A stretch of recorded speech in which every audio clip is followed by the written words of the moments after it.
The Bob Murphy Show, episode 419.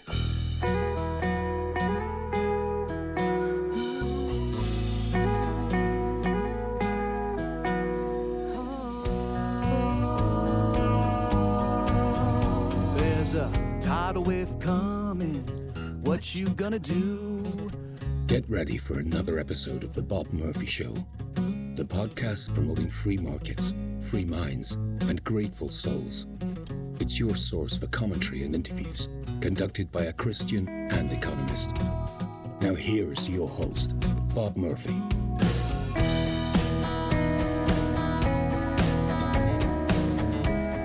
Hey everybody, welcome back to The Bob Murphy Show. Another crossover.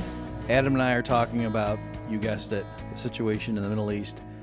We were in a bit of a quandary because there's a lag in our recording, and then when the episode gets released, this is obviously a very fluid situation. So what we did is we played a bunch of clips and commented on them. So I think we're providing a service for you folks that we're watching the podcast so you don't have to, that kind of thing, and give you a sample and maybe you go check out some of the original discussions if you're curious. But also, just in terms of this episode itself, I think we give you enough commentary that it's a self-contained entity. It's not just a bunch of trailers for coming attractions or attractions that already came.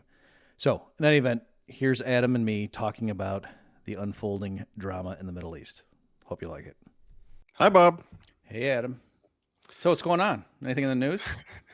Yeah, I was going to make the same gag. It's like, I don't know if I told you, but I spent a week or so up north out of the Las Vegas heat, headed up to Lake Tahoe and then to Reno, and then just came back. So yeah, what's new? Anything happened while I was gone?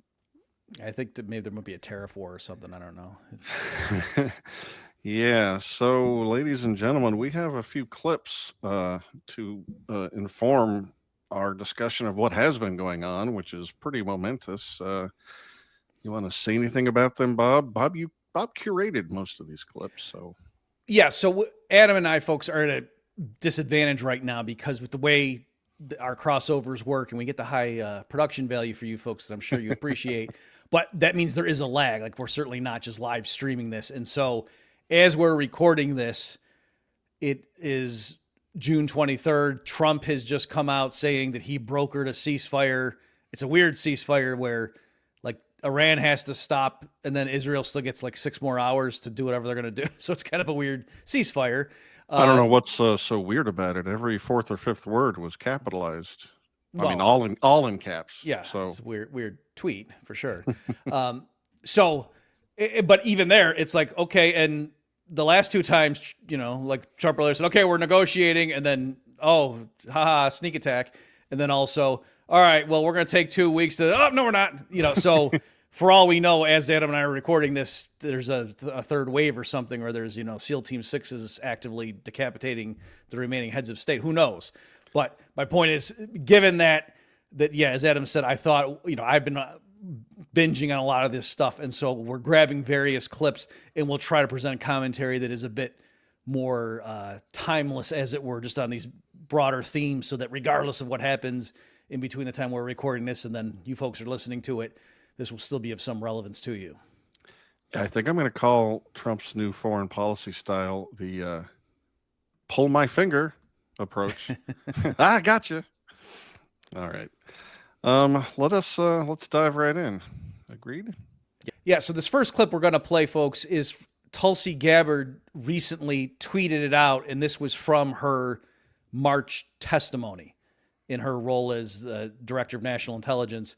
And so, and the tweet that she sent it out with is this was on the heels of various, anti-war people saying to Donald Trump, hey, why are we going along with Israel on this strike when your own DNI said back in March that that Iran is not pursuing nuclear weapons development? And Trump, kind of threw under the bus and said, well, I don't care what she said, that, I know that they have been, and that's why Israel's justified this. I think when they were asking Trump, it was when Israel had struck, but the U.S. at that point, it was still unclear whether the U.S. was going to, help with aggression versus just knocking down stuff trying to hit Israel in retaliation. Okay. And so then, and Tulsi was kind of quiet, and some people were saying, is she going to resign? What's she going to do? And so then she comes out on Twitter and says, leave it up to, I'm paraphrasing, this is definitely the spirit of what she said, like, leave it up to the media to mischaracterize what I said. Everything that I said back in March is completely consistent with what our president is saying right now. The latest intelligence says that Iran could be weeks to months away from having a working nuclear device, something like that. And she said, and this is consistent with what I said. And then she said, this is my full testimony below, right? So she was saying that, hey, people have been taking me out of context or something. Here, go look at what I said below. And then as she's tweeting this, she types in the tweet, Iran is weeks to months away from having a working nuclear device, something like that. So, okay, so that's the context for this clip, which is from her testimony back in March that Tulsi is saying backs up everything that Trump was doing when he was supporting Israel in its strike against Iran. Yep. Here it comes. Iran continues to seek expansion of its influence in the Middle East, despite the degradation to its proxies and defenses during the Gaza conflict. Iran has developed and maintains ballistic missiles, cruise missiles, and UAVs, including systems capable of striking U.S. targets and allies in the region. Tehran has shown a willingness to use these weapons, including during a 2020 attack on U.S. forces in Iraq and in attacks against Israel in April and October 2024. Iran's cyber operations and capabilities also present a serious threat to U.S. networks and data. The IC continues to assess that Iran is not building a nuclear weapon, and Supreme Leader Khamenei has not authorized the nuclear weapons program that he suspended in 2003. The IC continues to monitor closely if Tehran decides to reauthorize its nuclear weapons program.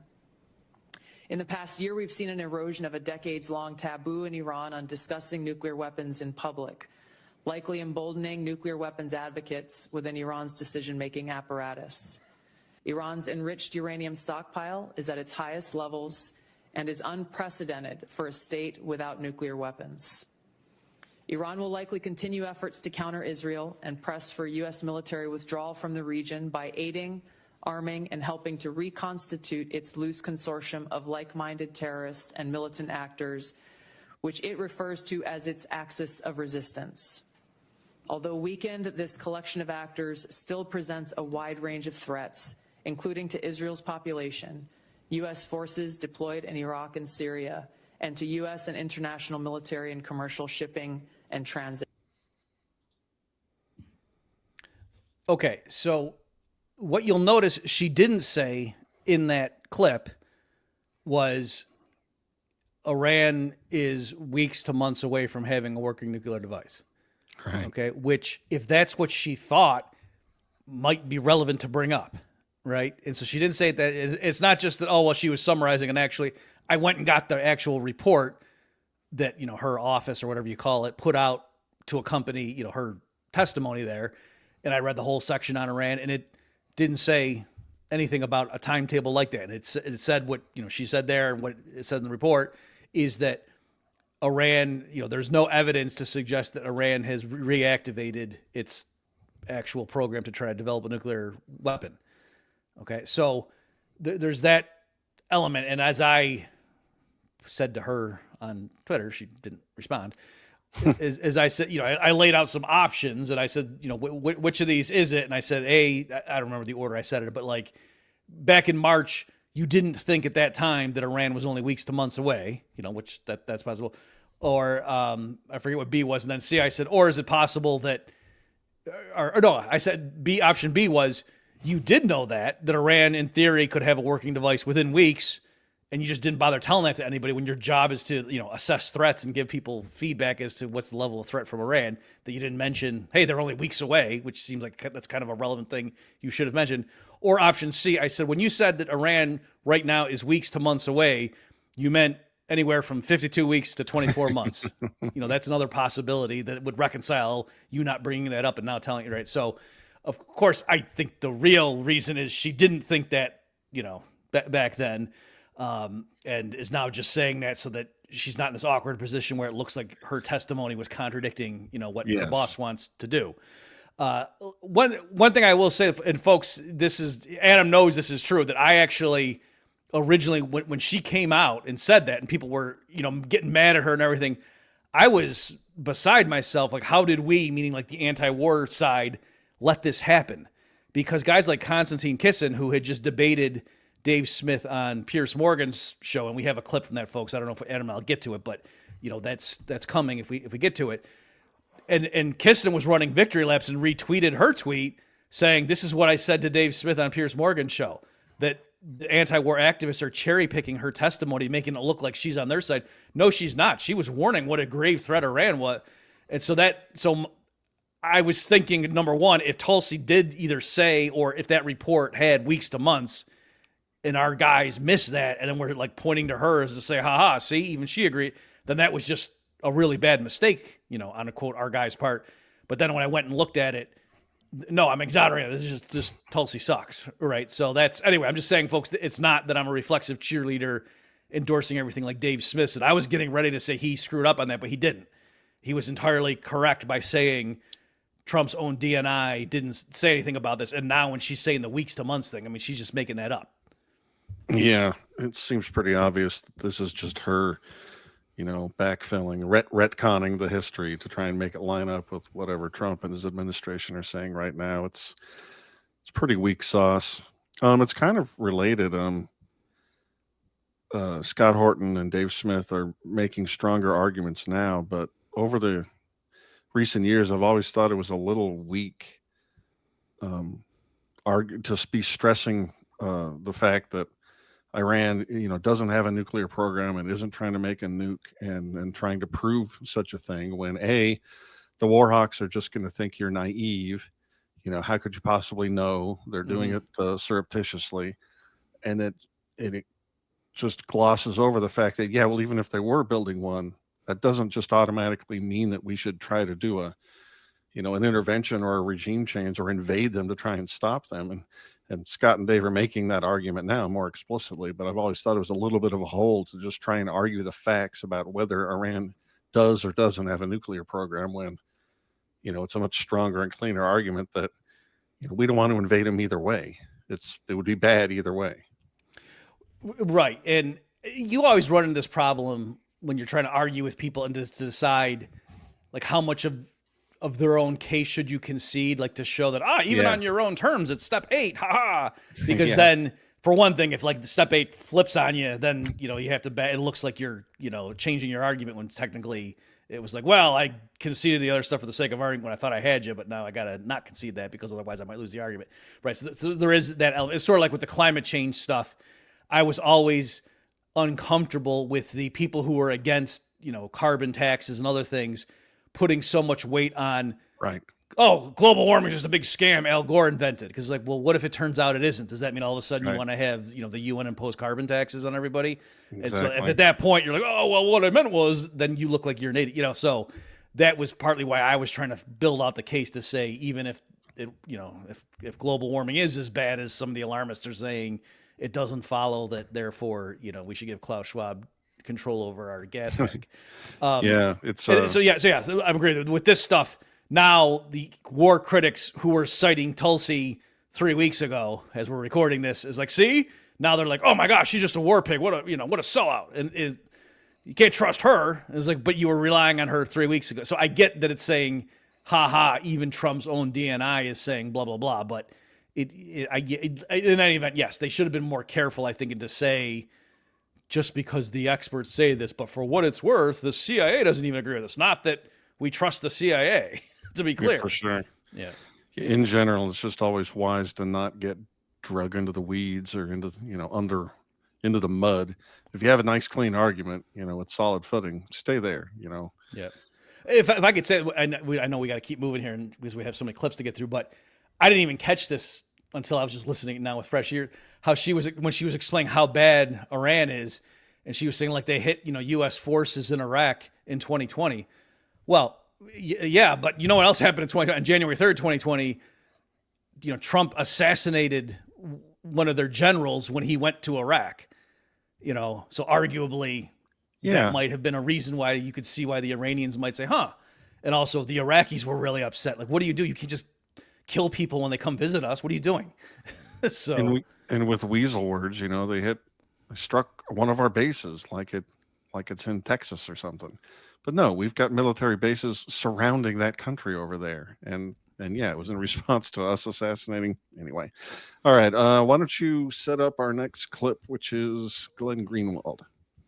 Oh, yeah. I mean, this one's going to be pretty self-explanatory. He was just, going off on stuff and had this particular factoid. Yeah. Again, just to kind of remind people, if you just step back, the point isn't that, the Iranians are the good guys, but the point is the Americans are not the good guys either. Like, if you could just, I think, urge Americans just, again, to step out and to like say, why do they keep hitting us? Like, again, we surround their whole country. We've been toppling anyway.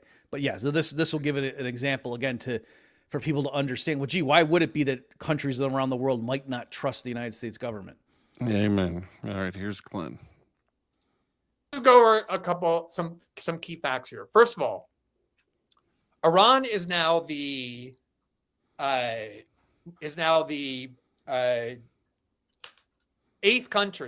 Muslim majority country that the United States of America has bombed and or invaded, but bombed in the last 15 years. So from Obama to Trump to Biden to Trump, we have now bombed 8 different Muslim majority countries: Iraq, Afghanistan, Somalia, Libya, Syria, Pakistan, and now Iran. I think that might have been 7. I think I might have missed one. Let's just get that list here right, because I think it's such an important point to consider. Yeah, it's Afghanistan, Iraq, Syria, Libya, Somalia, Pakistan, and Yemen, and now Iran. So that's 8 countries. In 2016, Obama's last year in office, he bombed all 7 of those countries, and now Trump has added Iran to the list. So that's 8 different countries the United States has bombed in that region just in the last 15 years alone. So one thing that I'm noticing, if I'm understanding him correctly, he could have just said in the last 9 years, right? Because he said in 2016, Obama hit all 7, and now we were adding it. So he could have even made the statistics stronger. It was interesting to notice, like, he actually lost track and he had to go look it up because there's so many I can't even keep track of them anymore. Right. So again, and people can argue the merits of each of those individual cases, but you start to see like, wow. And also, when people are throwing around claims like, oh, Iran is the biggest state sponsor of terror in the world, and the U.S. its actions have led to way more deaths than anything anybody's alleging Iran did. The difference is we think, no, when we bomb countries and kill a bunch of people, that doesn't count. We're the good guys. And it's like, hey, sucks to be you. Too bad your rulers are bad guys. So any people that die because of what the U.S. does, it's, empire or whatever, that doesn't count. Even though from, their perspective, the U.S. government kills way the heck more people than any of their operations have done. So again, I'm not saying they're the good guys and we're the bad guys. I'm saying maybe everybody in this, has blood on their hands and is therefore probably not the good guy. Yeah, whether you're a Hatfield or a McCoy, you can construct a narrative where everything you do is righteous and good and all the horrible things the other side has done.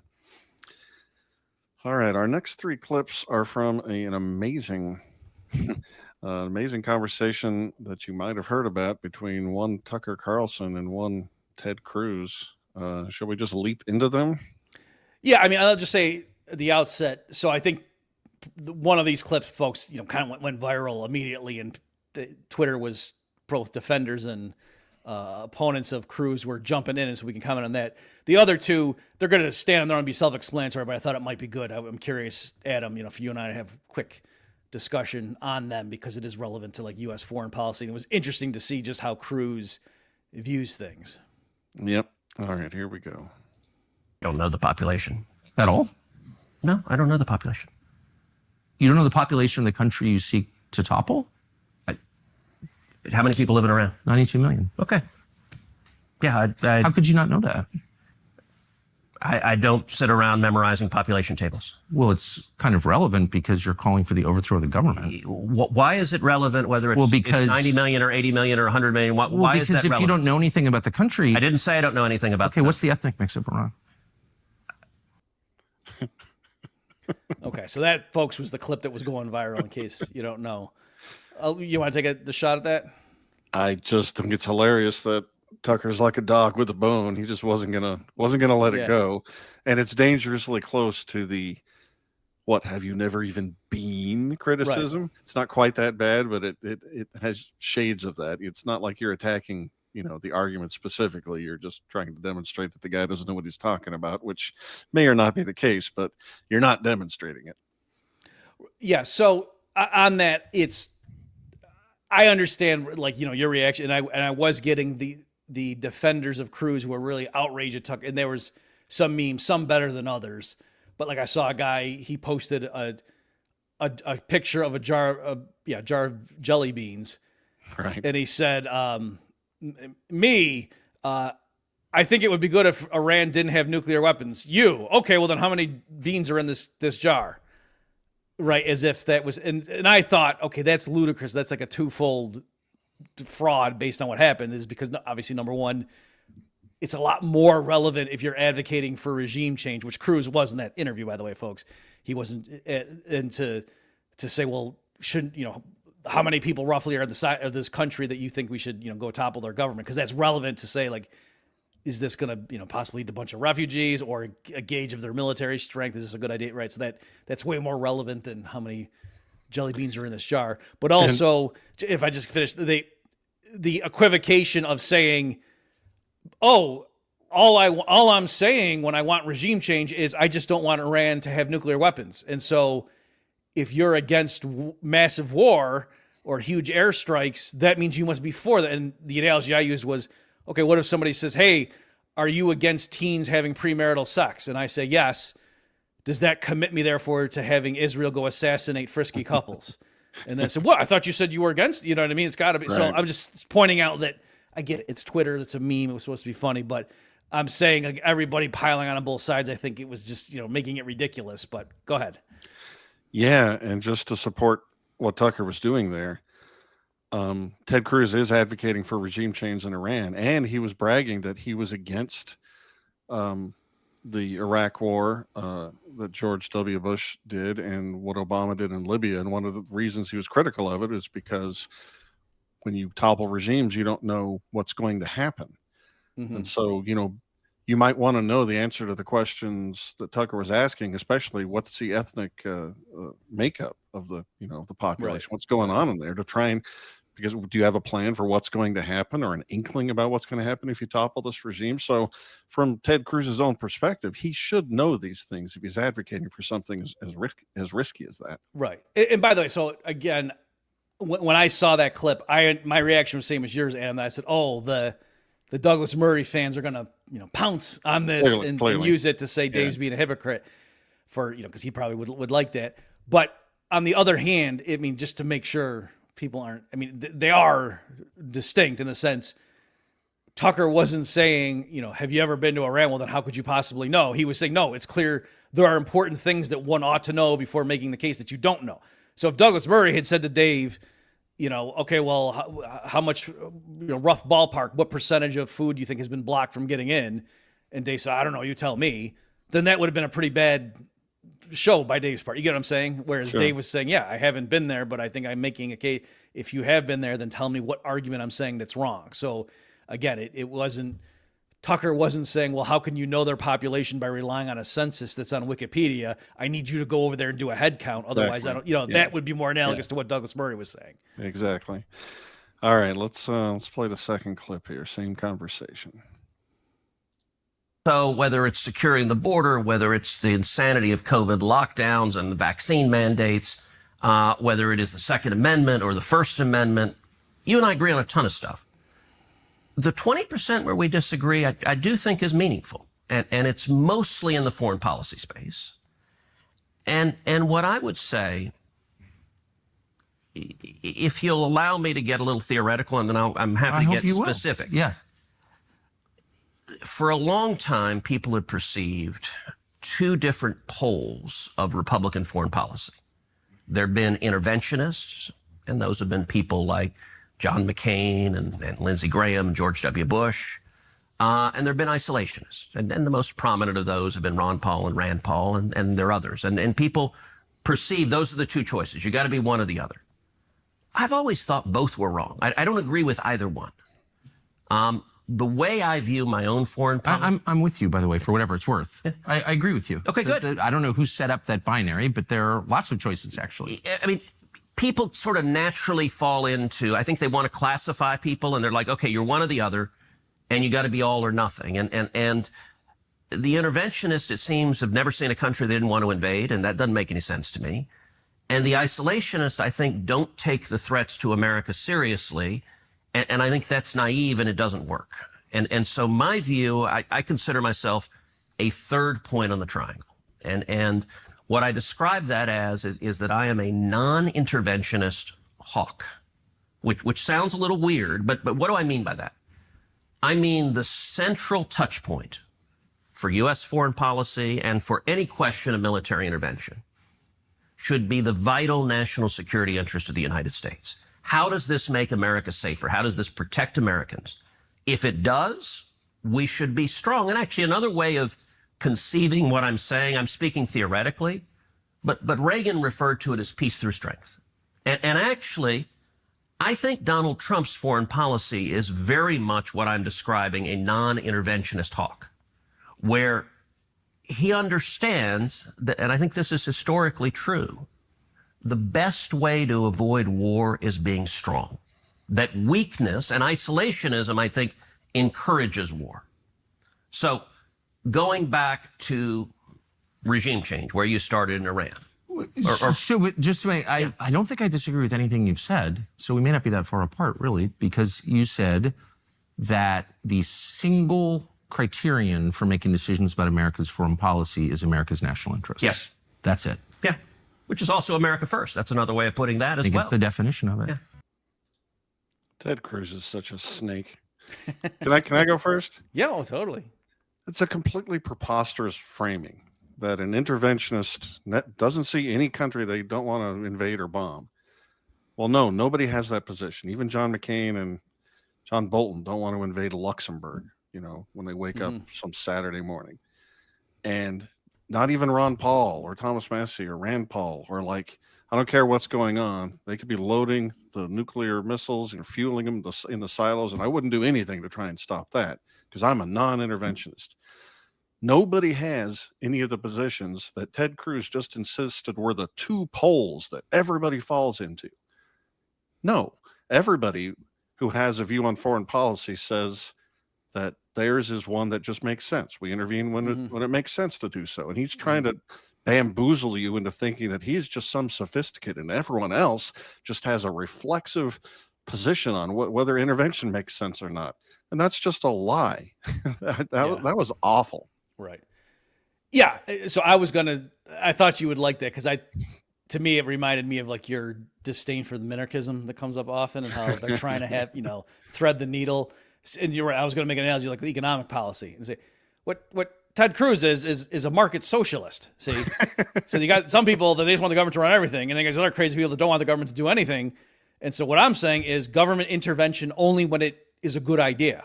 That's what I'm for. Unlike these other people who say even when it's going to be a disaster, I'm either for government intervention or even though I know it would be good for Americans, but I'm against it on principle, right? And he's saying instead of that, no, I want the government to intervene in the economy when it's a good idea and we'll do good things. So yes, like you're saying, everybody thinks that's what they're advocating. And then also about that, the thing that I thought was interesting was him conflating, well, I don't know. He was saying that, you got to be strong. And that's the best, foreign policy is peace. The way you have peace and don't need to go around intervening is if you're strong. And then he said, and that's why you can't be an isolationist because that's weakness. And I'm going to say, no, what I picture, this isn't what I'm a pacifist as you know, Adam, but in terms of me just predicting if some Western country went full Rothbard, I think they would have some pretty badass weapons. They wouldn't be strategic nuclear devices placed on ICBMs that would go kill 10 million people. Cause can you imagine the lawsuits that would be tied up in the anarchists? Couldn't do that. They wouldn't be able to afford it. But any country that was stupid enough to send their status military in there would just be it would be what I said in Chaos Theory. I said it would be like the Vietnam War with the technological roles reversed, right? Imagine that somebody with the technology of the Viet Cong trying to invade the United States. Like, that's what it would be like, because of course with the defenders had the advantage given what they were doing and how they could do hit and run and whatever, and just wait out the opposing force, even with the stronger, technologically superior country coming and couldn't do it. So I'm saying that's what it would be like. Or, I just came back from Pork Fest. Why do they call it the Porcupine Freedom Fest? Why do they adopt the porcupine as their mascot? Because it doesn't go out picking fights, but it's like, you don't want to mess with a porcupine. It's just not worth it. Yeah. And so that's the point is, right. It's the real strong thing, and I think the real way you guarantee peace for your people is you're incredibly strong and you don't go around fighting anybody. And you just say, don't mess with us and we won't mess with you. Kind of like Switzerland. It was right next to Nazi Germany. They didn't mess with it. But Ted Cruz doesn't want to think along those lines because he is an interventionist. And if he wasn't being such a snake, you can use those words intelligently.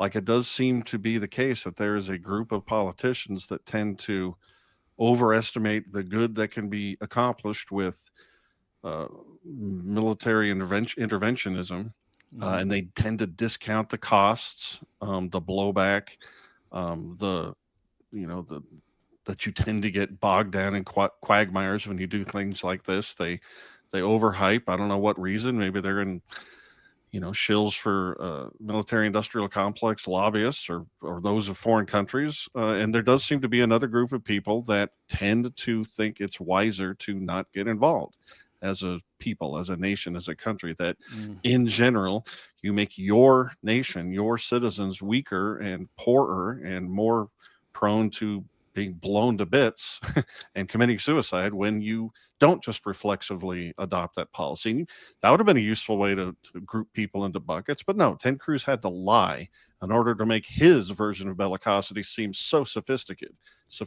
unlike these rubes. And that offended me. Yes. By the way, I meant to say this at the outset and I forgot that because it's really hot up here, even up in Massachusetts where I am. And so, but because I was worried the AC would be messing with the sound, I just turned it off. So as this episode progresses, I'm going to be sweating bullets and it's going to look like, oh, Bob, so really the Iranian money's dried up now and you're starting to be nervous, right? You're starting to sweat. The grift is over. But that's what it is. Also, it's just to clarify the record. Yeah. Ron Paul is not a pacifist. Right after 9/11, he advocated letters of marque and reprisal. Do you remember that? Old school remedies for what had just befallen like us. There will be a bounty placed on these, Al Qaeda members, and we will compensate you with, I don't know if he was going to use voluntary, not taxpayer money. I forget what it was, but the point, folks, being even Ron Paul wasn't just saying, well, we should turn the other cheek. He was saying, no, these people hit us, we can go hit, but you don't just start bombing cities. I love that he used a method that I had to go look up with an extra weird E after the Q. Anyway, all right, here's our third clip from Tucker Carlson and Ted Cruz. And one of the points about the Cold War, look, nobody in their right mind wanted a shooting war between America and the Soviet Union. The two biggest nuclear powers on Earth firing bullets at each other is really unhealthy for human beings. Same thing is true with China. Nobody with any sense says, hey, let's go to war with China. That's really dumb, and a whole lot of people could die. But the Cold War showed we've got lots of tools short of sending the Marines to fight against a regime. And one of the most important tools is the bully pulpit. And so when I say I support regime change, I actually think just simply laying out what the Ayatollah does. And so I spend a lot of time, I speak to Iranian dissident groups. I speak out against human rights abuses. I think shining a light on the depravity of leaders is a really powerful tool that America has. Should we limit our activity to that? It depends. Again, because the U.S. government pays opposition groups, militarized opposition groups in Iran to overthrow the government. We've done it in a lot of different places, as you know. I'm not saying it's bad, but that's very different from what you're describing. You're saying we're making a moral case, as we did for 7 years with the Soviets. Our system works, yours doesn't. Yep. And I think we made a credible case for that. And we beat them over 70 years economically. And that was a huge part of it. Right. I think everyone would agree that was the main part of it. We didn't beat them in Vietnam or North Korea. The main part of it, but it was tied to a military buildup. So I think it was two things. It was one, the clarity. So Reagan came in and he described the Soviet Union as an evil empire. Right. And all of the intelligentsia in D.C., all the Democrats, all the media, they're like, what a horrible thing to say. You can't say that. Reagan went to the United Kingdom and he said, Marxism, Leninism will end up on the ash heap of history. People were horrified. They asked him, all right, what's your strategy in the Cold War? He said, very simple. We win, they lose. And that was all viewed as sort of a Philistine simplicity. And I think it was exactly right. And laying that out, speaking, do you know the backstory behind the Berlin Wall speech? Yeah, I do. Yes. You probably know Peter Robinson, who was the speechwriter. Yes. So 3 times the State Department deleted those words from that speech. And 3 times Reagan wrote it back. And the State Department argued, they said, Mr. President, you can't say this. This is too bellicose. This is too provocative. And my favorite, they said, this is too unrealistic. The Berlin Wall will stand till the end of time. And Reagan said, look, this is the whole point of the speech. And less than 3 years after Reagan gave that speech, the Berlin Wall was torn to the ground. And it wasn't knocked down by American Army tanks. We didn't shoot missiles at it. It was shining truth and light that tore it down. It was also rebuilding the American military. It was what was then pejoratively called Star Wars, where the Soviet Union, their economy couldn't match our military buildup, and it bankrupted them. That's an example of peace through strength. I wonder, I mean, is there anybody who was alive in 1989 who wouldn't trade that America for the one we live in now? There's not one person, I don't think. Oh, sure. But, I mean, just the basic metrics, debt, suicide rate, life expectancy, it was, I wonder why after that victory, America didn't thrive in the way that we thought that it would, that I thought that it would. My family was involved in that. I mean, we were very focused on it in my house. Like, we won. And I wonder 2 things. Why didn't the United States kind of declare victory and make some sort of arrangement with Russia that allowed like mutual prosperity rather than continuing a Cold War? And second, I wonder why the United States didn't get a lot better. Like, why don't we have better infrastructure? Why don't we have fewer homeless? Why do we have all these drugs? Like, if we won, why does our country look like this? I walked across from Union Station this morning, as you do, I'm sure, every day. And all those people lying in the street and sleeping outside. It's like, what is that? What is that? So a lot there, but I thought there was, I mean, do you want to go first or? I mean, I love the fact that, and Tucker didn't just ask the question once. It's like, I am upset with members of my government who seem to care about everything but the citizens of this country. And like he says, what is that? I was glad he asked. I thought that Senator Cruz just weaseled around the subject and never really addressed it. It's like, I want to fix these things too, but gosh darn these Democrats, and which is nothing we can do. For people, the conversation continued, and Cruz he just kept blaming Democrats, and it was a trade-off. I didn't want the clip to be too long, so folks, you would have to go see it to know exactly what Adam's complaining about. But Cruz kept explaining, oh no, we beat the Soviet Union and everything, and it would have been awesome, except the Democrats control D.C. And Tucker, but you guys control Congress, don't you? And but see, the Senator Susan Collins, she won't let us. So it's all the Democrats' fault all the time. It was pathetic. He's just on this grand world stage morality play, and he thinks, he's got that whole the thing all these imperialists have. They think they're the heroes in some grand vision. Meanwhile, as Tucker says, the place on earth that Congress is authorized in the Constitution to, run is a hellhole. Is there anything we can say or do to make we're over $36 trillion in debt? And is there any way you could possibly quit wasting our blood and treasure on these foreign wars? Anything we can say to get you to stop that?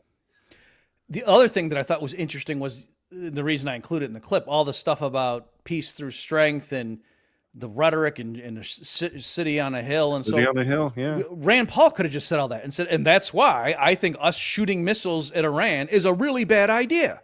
Right. Reagan we didn't use tanks to, it was just weird that Cruz is going through all that. And then it's like, and so therefore, now in fairness, at that point, the U.S. had not fired missiles and sent bombers to Iran. So that's perhaps why Cruz thought, no, this is what I'm defending. But I'm pretty sure right now Cruz did not come out saying, Mr. President, I mean, ultimately the decision is yours because, of course, as everyone knows, the Constitution gives the president the power to declare war.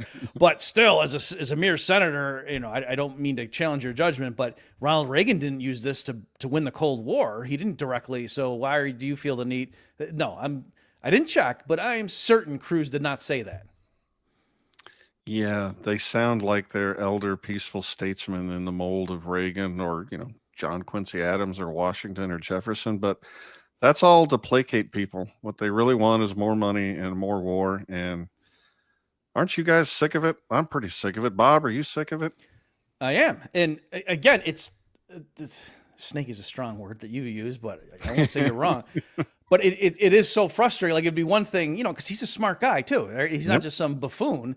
And so I would like to have the argument because, yeah, that's what I would say. If I'm trying to give more practical advice, that, yeah, just lecture. And also, too, the lectures to the rest of the world about why you shouldn't oppress your people and why you shouldn't be an empire would sound more reasonable if the U.S. government were not itself an empire, running an empire.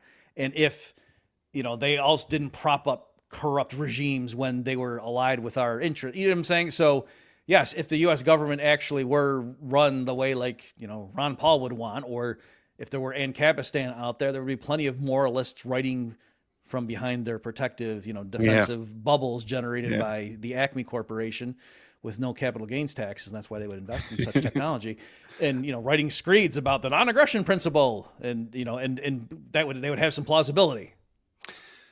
Yeah, absolutely. You've got me a little self-conscious about me using the S word on Senator Cruz here, the snake word. But then I remember that in this very conversation, much like Douglas Murray did to Dave Smith, when pressed on, defending this warmongering, Cruz insinuated that Tucker Carlson was an anti-Semite for even caring about this issue. Right. Yeah. And I'm like, are you warmongering monsters ever going to stop using that tired old tactic? They just reflexively throw it out like it's, kryptonite or something. And you can sneak away from Superman coughing, because he's poisoned. Why do they keep doing that? When are we going to quit allowing this childish name calling racist trope to keep working? It's so pathetic. Yeah. We don't actually have that clip, folks, but yeah, that did happen. It's in there. Yeah. And to his credit, Tucker didn't just let that go. He called him on it. So it was pretty awkward. It was. All right. Our next clip is Dave Smith taking a whooping to one Ben Shapiro. Do you have any lead in for this one or? Yeah. So here, I thought this was perhaps the single best part of the problem episode I've ever heard. I was listening to this driving up to Porkfest and I was, yeah. So some of the it's not going to be embedded in this clip. We just grabbed one clip for you folks that I thought were, Dave really made a great independent point that I hadn't considered, but just kind of showing the flow of it. But the context is Ben Shapiro for a while now has occasionally referred to Dave without naming him, to be some comedian. Yeah, some comedian that was on the Joe Rogan show or this person and his guest, that kind of stuff without actually naming him. And, one or two times you could say, oh, maybe he just legitimately doesn't know who he is.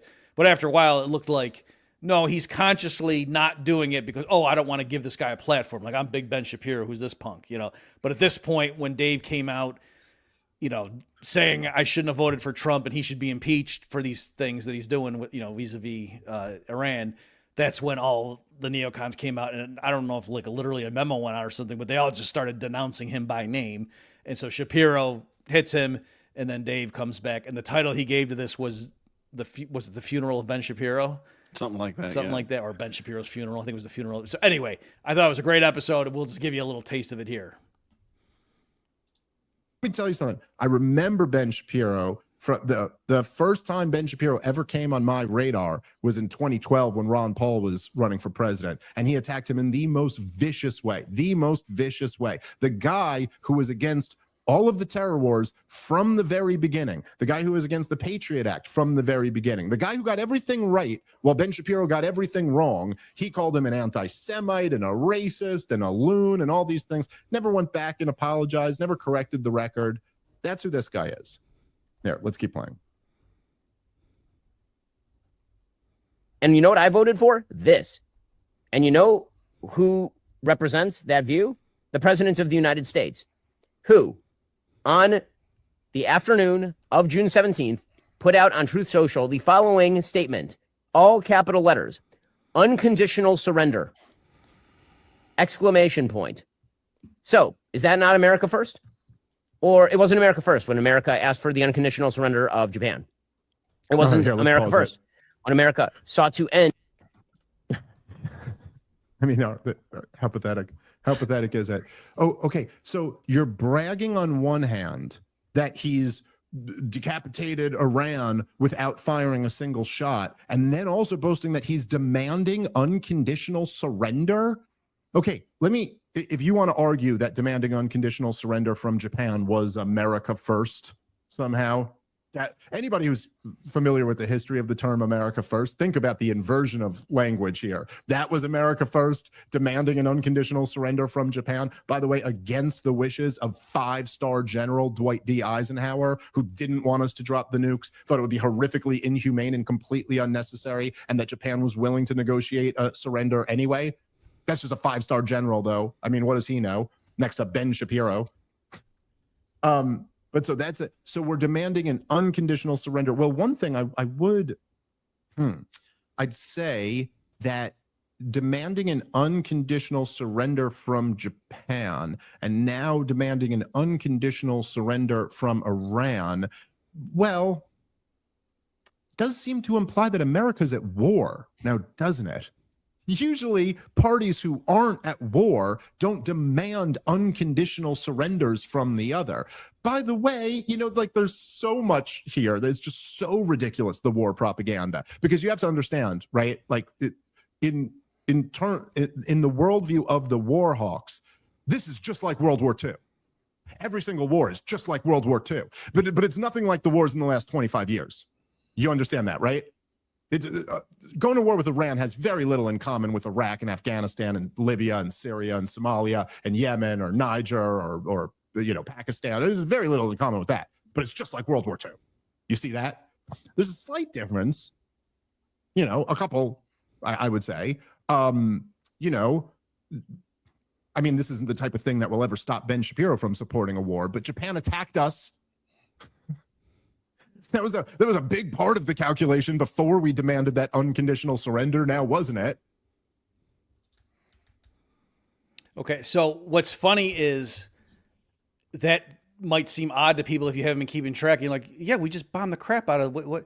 Because there was a brief period, folks, where Israel, while the Trump administration was ostensibly negotiating with the Iranians in good faith, and then Israel attacks, and then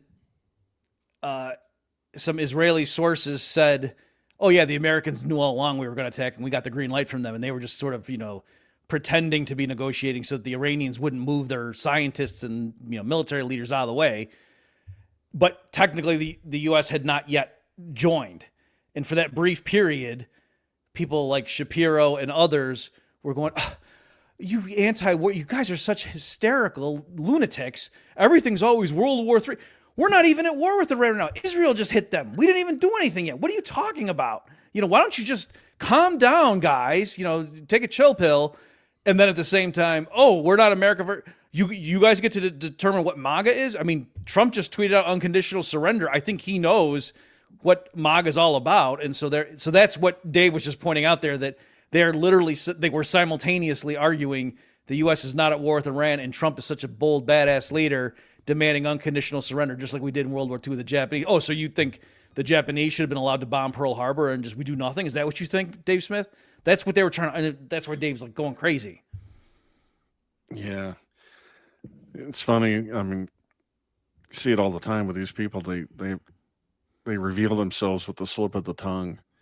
We bombed Iran when it was supposed to just be Israel. We have total air dominance over Iran. Wait, what? Us? We stopped this, we stopped that. I'm sorry, Adam, but I just want to make sure the audience might think what you mean is, oh no, it's our government, not us. No. What Adam's referring to is during the Tucker Carlson thing, when Ted Cruz, he slipped and said, oh yeah, we did such and such, meaning the U.S. And then Tucker said, wait a minute, I thought we weren't at war. I thought it was just Israel. He goes, so that's what Adam's referring to. He doesn't mean like the collectivist thing that libertarians often criticize. No. He means, even in context here. Exactly right. And, hypnotists will tell you people reveal everything with their little, not the words that they choose that they weren't thinking about, trying to accomplish some goals. We did this, and they weren't thinking about that word "we," but it tells them everything about their mindset. We are joined at the hip to this other country and enacting their foreign policy, whether the citizens of this country like it or not. And it's something to behold. Also, can I just mention the thing with the America First? I mean, Dave just kind of did it as an aside, and I think he just decided it's not worth going down that tangent. But again, the Orwellian nature here. So the guy, I think it was Josh Hammer is his name, tweeted out something, and he was like, unlike the isolationist segment of the MAGA movement that's trying to impose like Lindbergh-esque isolationism on the MAGA movement or something, the true fans of Trump know that America First means being bold and blah, blah, blah, blah, something like that, right? And, trying to define and say America First does not mean isolationism. It means being strong and everything. And then like Dave said, that Shapiro in that clip literally trying to equate America First with the U.S. government dropping atomic bombs on Japan and then demanding unconditional surrender, when no, the original America First movement was a group of people who didn't want the U.S. to go into another crazy European bloodbath. Yep. Right. It was in the 30s. That's when the movement came up, and Charles Lindbergh, once he joined, be on the committee, was like the most popular member.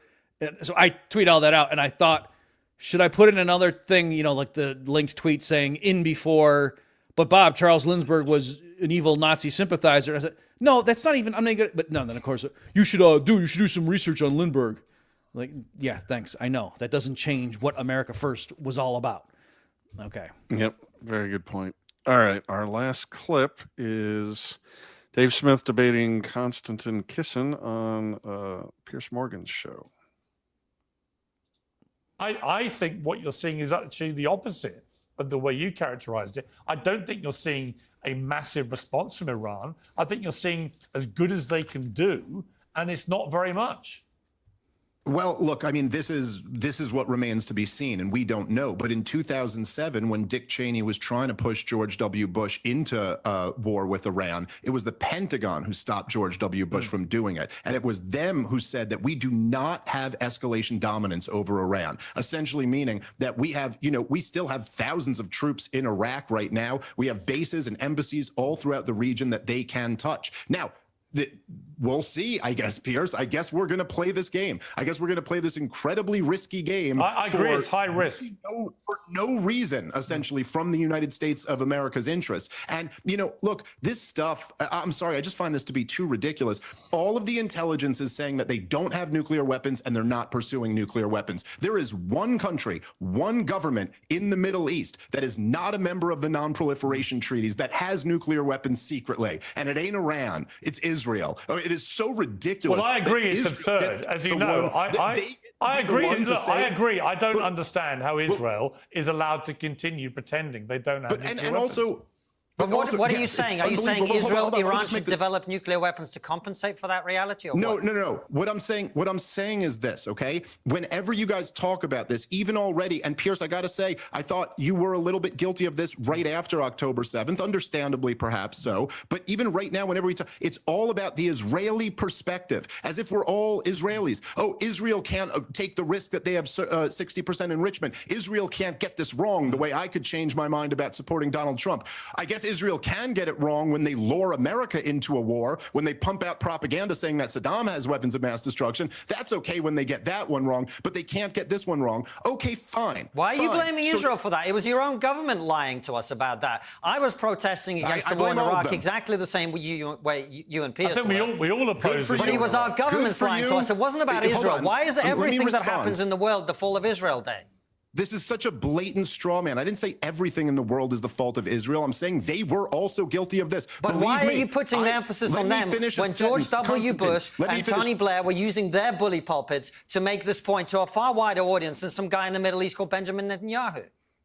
If you think that I am removing any of the blame from George W. Bush Kinda or sounds Tony like it. Blair, I assure you, you're wrong, and you don't know what you're talking about. I've been blasting them for years. They're war criminals who should be in the Hague. I agree. That is not the issue. We are talking specifically about the nation of Israel right now, so I'm talking about their responsibility. And why is it, by the way, that this is always a one-way street? You know, I hear all the hawks constantly being like, Iran said this, Iran threatened this. What about the threats in the other direction? Maybe Iran feels like they don't have a choice to not. So look, Muammar Gaddafi, Iran is on the list of 7 countries that are supposed to be overthrown. The U.S. government went and overthrew both of their next door neighbors, invaded the countries and destroyed them after putting Iran on the axis of evil list when they had nothing to do with 9/11. And then when Muammar Gaddafi denuclearized, they went in there and overthrew him in the most violent, brutal way, was sodomized to death by a pack of madmen. Maybe Iran also feels that they can't get this one wrong. Why are we doing this? This is a country that poses no threat to the United States of America. And if you guys want to try to hang on the fence here and go, hey, I'm not telling Americans what to do, I think Israel should do it on their own. But that's just a fantasy land. They're not doing it on their own. They're doing it with our weapons, with our intelligence support, with our money, with us protecting them from a retaliation strike, and at least possibly with our president using negotiations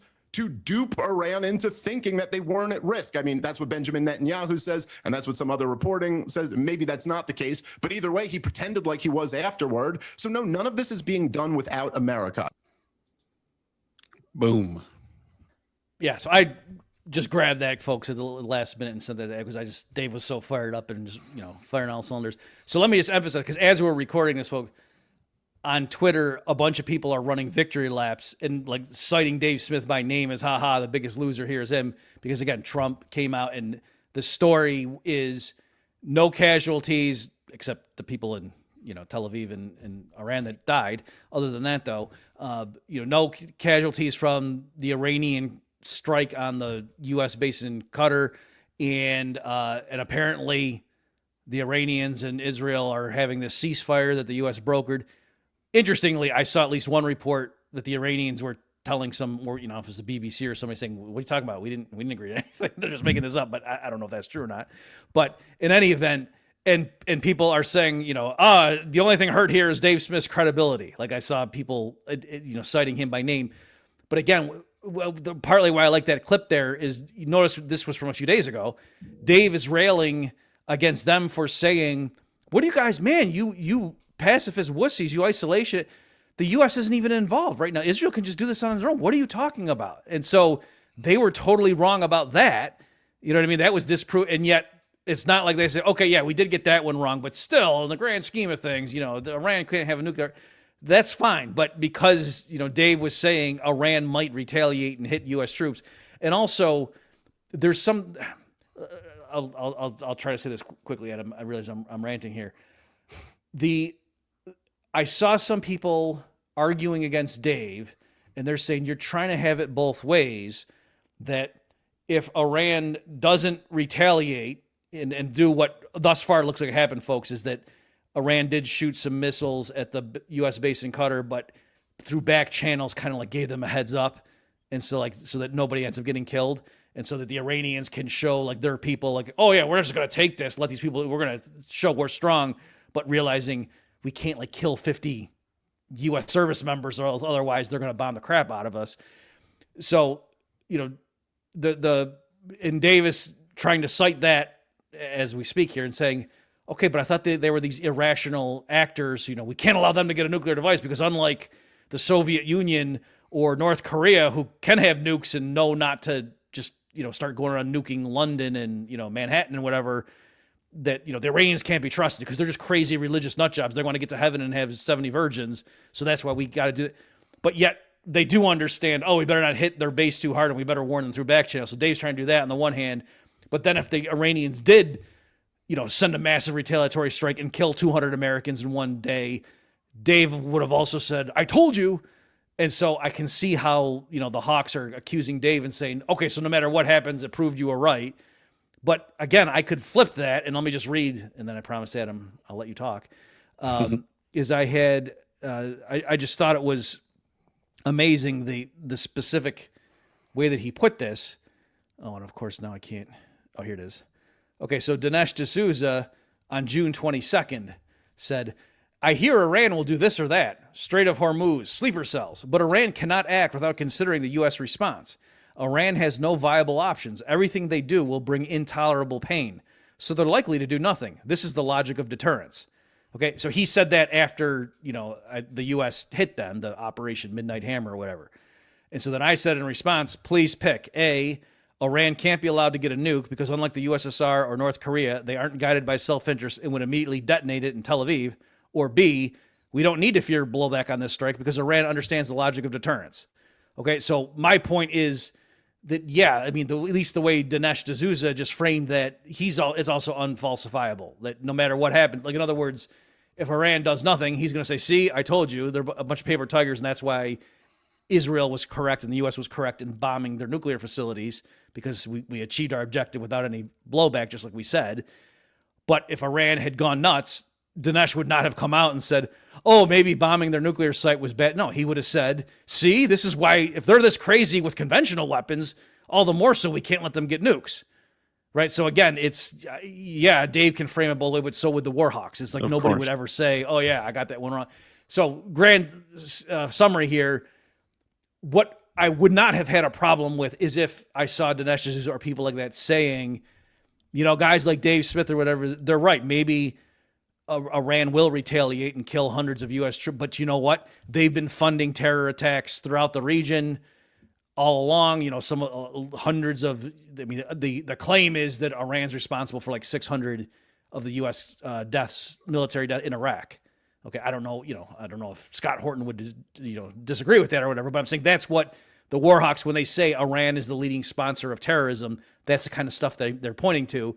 So again, this idea that Iran couldn't possibly hurt us, well, no, the whole case is they have been hurting us. They've already killed hundreds of U.S. troops, and that's why we can't let them get a nuke. And so it would have made sense to me if Dinesh D'Souza said, yeah, maybe they will, but that just, all the more reason we got to stop them now. And, war is tough and taking the beaches at Normandy. Yeah, we lost a whole bunch of guys, but the point was it would have been worse to do nothing. You know what I mean? Like, there's a way you could frame it so that you're not just blatantly contradicting your own talking points, but that wasn't stopping anybody on Twitter. Yeah, I agree with all of that. And Dave has just been on fire lately. I love that clip. He was great in that debate. He did another one recently, Zero Hedge, hosted by Matt Gaetz against some Warhawk blowhard. I don't remember the guy's name.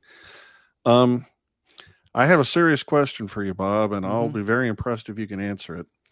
We're recording this Monday, June 23rd, 2025, and I think you'll agree with me what you're seeing out there on social media for the people who love what Trump just did and are backing, this war in Israel and everything that's happening.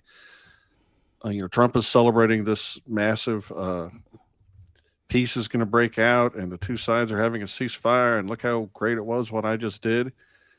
And I'm mystified because nothing has changed except to make things worse.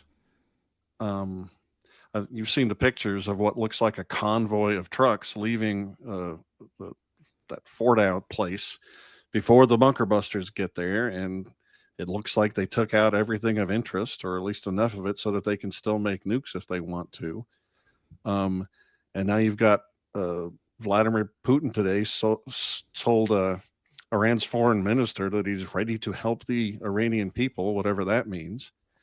And you've got Russia's ex-president Dmitry Medvedev, who's the current deputy director of the Security Council over there, saying things like, not only can Iran now just continue to build nuclear weapons, and they have good reasons to, but other people might just hand them nuclear weapons now based on what Israel is doing and what the U.S. just did. So I'm wondering who on earth who is in favor of all this intervention can possibly be running victory laps when nothing has changed that I can see that's solved the situation. From Israel's point of view, Iran's still a horrible threat.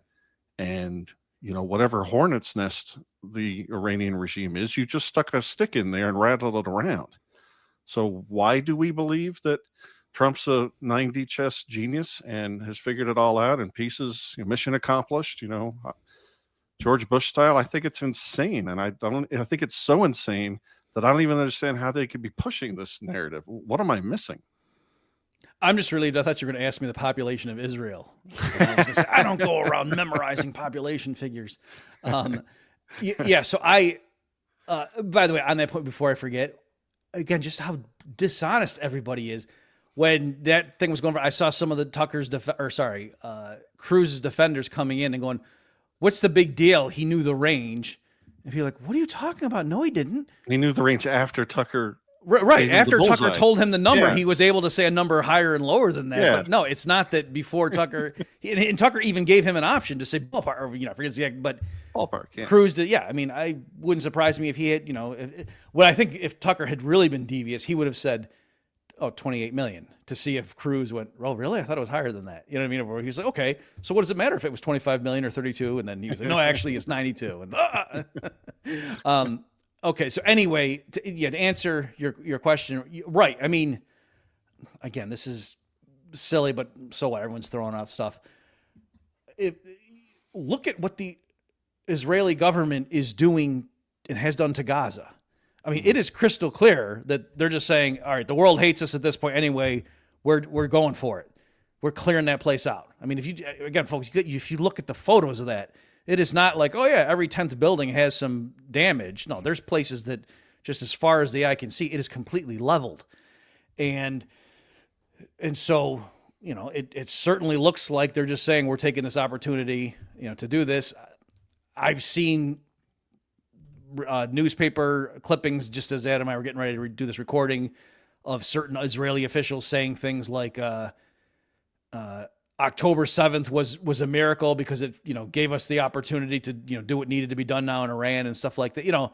So to answer your question, Adam, and all that, like Trump recently tweeting the crazy thing about regime change and saying, well, yeah, I mean, if the Iranian regime is bad, why wouldn't you want regime change there? Like, he didn't say, and that's why I'm sending in the Marines, but he's, if posting on Truth Social, I don't know, you don't use the verb tweet for that. So I'm saying that, yes, this idea of regime change is not something that Dave Smith invented as a boogeyman. Like, clearly there's lots of people. Iran was on that list, is the only remaining country on that list that Wesley Clark said he saw, and this is what they were going to try to take out. And they've done 6 of them now, and this is the 7th one that's remaining to go. So I think you're right that I think there are plenty of people that want to just completely go in and replace that government with a more compliant one. And as you say, the official reasons, Trump was running victory laps and people, war's all wrapped up. And Dave Rubin just tweeting the most ridiculous stuff about, I thought we were going to have World War III. When it was like 36 hours after the original bomb drops, as if, as I pointed out on Twitter, after 9/11, I think it was October 7th when the U.S. went and invaded Afghanistan, right? So if you believe the official narrative, would the Al-Qaeda be running around on September 12th and going, some people warned that it'd be a bad idea to attack the great Satan, but look at nothing bad has happened. So anyway, that's all we know was actually Dick Cheney who planted the explosives, but I'm just saying, go with the official story. So my point, Adam, on paper, even, I don't understand how this could possibly be construed as mission accomplished, therefore nothing needs to happen. Of course, what will happen down the road is if things explode around the region and they're saying, this is because it was sourced from Iran or whatever, then the hawks will say, see, and geez, guys like Dave Smith said that, no, the Iranians are, Boy Scouts. I thought, but look what they just did. And what's so maddening about this is we don't have the counterfactual. It'd be like, you're at a bar with your friends drinking, and then some guy just starts pointing at a guy at the end of the bar and saying, that guy's giving me a funny look. You're like, well, I think he's all right. No, he's saying he's good.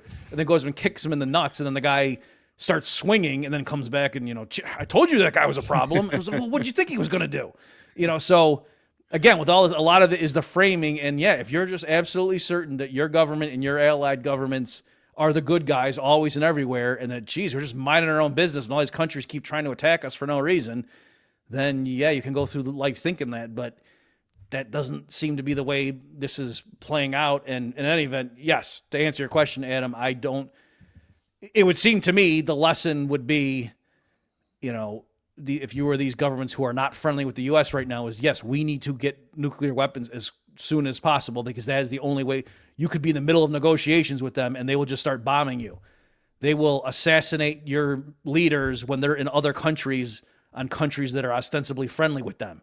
And then just say, what are you going to do about it? We're the United States. So they'll just turn off your bank account, seize the assets of your private citizens because they don't like what the government's doing. Like, we cannot be using the US dollar. We can't be using their banking system. And we need to have nuclear weapons because that is the only thing that the Americans respond to. Kind of flipping it that these barbarians in the Middle East only respond to one thing. Well, it looks like the only thing that keeps the U.S. from invading your country is if you have a nuclear deterrent. It's so tragically comic that these war hawks keep pushing this narrative that you just said. If you've got a regime that you think is hostile or bad or you just don't like, well, what you do is you overthrow that and install someone more friendly to your nation's interests. As if that isn't something we have been doing all over South America, all over Eastern Europe, all over the Middle East for all this time, and it pisses everybody off. It causes blowback against us. That was one of the things Osama bin Laden said, was one of the reasons he wanted to knock our towers down, is because of that. And what's so laughable is talking about replacing a regime that offends you for some reason in Iran with one that's more compliant. Like, we didn't just do that in 1953. And that didn't lead to any bad outcomes, right? In 1979 up to today. I mean, in the same damn country, we already did this. Right. And it caused a religious theocracy that opposed the violent, oppressive Shah of Iran so much that they turned into this militant, bloodthirsty, according to its detractors, viewpoint. And we're just, to the point where they're getting the Shah's kid on TV and like, this is the rightful king of Iran. Maybe we should just put this guy in charge. Yeah, it's like amazing. We didn't already do this. Is this Groundhog Day? What's going on here? I meant to say, I forgot because we got sidetracked on the minarchism point, but I think, in Cruz's original clip that we were played there, where he was first buttering Tucker up and saying, we agree on something. You were heroic on, the lockdowns. And I think the other one was like, Biden's crazy immigration policies or border whatever, and he's buttering him up. But where we do have a 20% disagreement with the foreign, and it's like, Cruz, it's the same government that was insane, and it wasn't, they made a mistake and they just misjudged the efficacy of the, mask mandates or something. Like, no, even someone like Ted Cruz would probably admit that yes, this wasn't just an honest mistake on their part, that they saw an opportunity to seize power and took away the liberty of the American people for no good reason. Okay. And the same thing with, Biden and the immigration. It's not just a disagreement on the optimal rate of, acculturation or something that the area can absorb. No, that's clearly, these were people acting against the interests of the American people, again, in Ted Cruz's own worldview. Right. And so, Tucker, I agree that, our government can't be trusted on these things, but where it can be trusted is blowing up people in foreign countries and letting the CIA overturn regimes and stuff. Like, that's all above board. The same people that framed Trump for Russia collusion and all that stuff, if they tell me that Iran is weeks to months away from getting a nuke, then, I believe them. Yeah, it makes you wonder, people like Ted Cruz really believe that narrative, that if they don't have any cognitive dissonance in there, or whether they're just being nefarious. Did Epstein snap some awful video of Cruz doing something?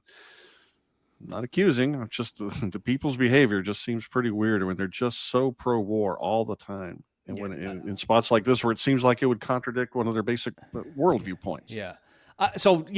Cruz, I think he's just a very good debater, and he's just saying whatever he needs to. Right. And there he was, like I said, trying to butter Tucker up. And Tucker, to his credit, even after getting praised like that later, was just so what's the population of Iran? How can you not know? It was just, oh man. I could barely watch that. It was so awkward. I will say though, on this issue of what do they have? Is it, Epstein? I could be totally wrong about this. And folks, remember, I did not vote for Donald Trump, right? So I don't have any dog in this fight. Dave's the one that, had to walk it back or whatever.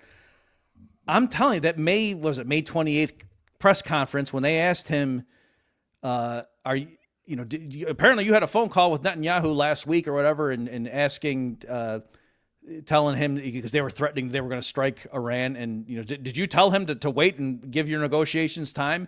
And, and very Trumpian, he said, I'll be honest, I did. Yes, I did. And he goes through and saying how and he was getting worked up about why don't we give this a chance or whatever to of course, we all agree they can't be allowed to develop a nuclear weapon, but let's give this process a chance so we can do that and we can verify and go in. He said, no trust, meaning I'm not just going to take their word for it. We're going to have inspectors there and go through and make sure they're not doing it. But he said, without violence, without killing, right? And he was getting all worked up. So maybe all of a sudden Trump was very subtle and was, being a great actor. I don't think so. I think he really did tell Netanyahu to back off. Then Israel went ahead and attacked anyway. And then Trump didn't want to look like an idiot. And so then, said, oh yeah, I was totally in on this. This was all our big ruse. Like, that's what I think happened. I could be wrong, but I think that happened. And then also when Trump originally said, we're going to wait 2 weeks to see if, once Israel attacked, then the Trump administration's official position was, we're going to take 2 weeks to think about this to see if we're going to join Israel in a further attack. And then like 3 days later or something, I forget the exact timeline, the Operation Midnight Hammer. And in between then, there were reports that Israeli officials were going to Washington and telling them, you can't wait 2 weeks. That's too long. So again, I don't, who knows all this stuff in the fog of war and disinformation and blah, blah, blah. Maybe that was all this big ruse to fool the Iranians into thinking they had 2 weeks to get ready when they didn't. I don't know. But I'm saying I have seen enough data points that it is possible that on both occasions, the U.S. didn't want to do it. And, Israel was saying, no, we're doing this. And you don't want to look like we did it without your permission, because then they'll kind of show the world you're not in charge. I don't know. But anyway, it's because what couldn't happen is Trump could not come out and say, yeah, Israel did that and I didn't want them to. And so now they're on their own. Like, there's no way he could possibly say that. And I think the Israelis knew he couldn't say that. And so if you run that through your head, okay, so why wouldn't they attack and then say, yeah, Trump was with us? And then what's he going to come out and say Netanyahu's lying? So I'm open to the idea, this last thing I'll say, that Trump got played and just could not believe the audacity of them doing that and then lying and say, yeah, he was in on it. And then, you know what I mean? Like, what would he do? Yeah, that's a good point. And the Israelis are real good at stuff like this, using leverage and tricks. And, I was kind of joking about the Epstein thing, but I mean, intelligence agencies have been using honeypots to trap people into creating blackmail evidence in order so that they can control them for as long as we've invented intelligence agencies. So, I mean, Mossad is supposed to be real good at this, right? Just as good as our CIA is. And, it would shock me if those two intelligence agencies weren't trying to use blackmail on people to get them to comply with whatever their agenda is. So yeah, I mean, it's well documented that J. Edgar Hoover, had recordings of various congressmen and stuff. And like anytime the FBI's budget or whatever could just go and show them, like, I have this on tape. Do you want me leaking this so everyone knows, you're banging your secretary or whatever? So it's, or even more like, your mail boy or something like your secretary's son. Right. Exactly. to be more incriminating back in the day. So, anyway, what was it? Who said it that like you can't be caught with a live boy or a dead girl? Yeah. I forget. Yeah. Anyway, but so again, folks, this isn't just, Adam and I are repeating stuff that we saw in some movie or something. I mean, this is well documented that like Hoover would spy on people and use that as leverage and that's partly why, he was so powerful during his reign. All right. Well, it's about that time. Is there anything else you wanted to tell the good folks? Just that precisely for what happened when I saw the Tucker Cruz exchange, that reminded me when I used to go and testify before Congress, not like I did it a lot. I think it was like 3 times or something on like energy issues and things. Beforehand, I had this like a cheat sheet where I wrote out like, U.S. barrels of oil per day production levels. How much do we import? Just a bunch of raw facts that I knew if somehow this came up and somebody asked me this and I didn't know the answer and the cameras are going and I'm the chief economist for, the Institute for Energy Research, it's going to look pretty stupid. And so that's why I had that. And I would like before, I wasn't chit chatting or walking. Like I was just like cribbing and studying my notes before going. It never came up. Are you telling me, Dr. Murphy, that you can't answer how many vacuum cleaners I could run with 1 barrel of oil? Is that what you're really telling me? And we're supposed to believe your testimony? Yes. Well, I mean, do you want me to put it in BTU? Is because actually, oh, look at that, my time's expired. Yeah, nice bluff. All right, well, this was awesome, Bob. I'm very depressed by all this. I'd go back up to Lake Tahoe, but I'm afraid what would happen in my absence. Right. You were Every time I monitoring the turn around- situation and keeping things under control, and then you take your eyes off the instrument panel. Look what happens. Exactly. I can't shirk my duties. All right. Well, thank you, Bob.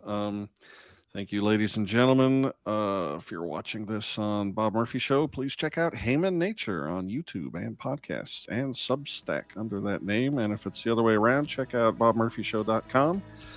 And unless the nukes start flying, we'll catch you next time. All right. Thanks, everybody. You've just experienced another episode of The Bob Murphy Show, the podcast promoting free markets, free minds, and grateful souls. For more information and to subscribe to this podcast, visit bobmurphyshow.com.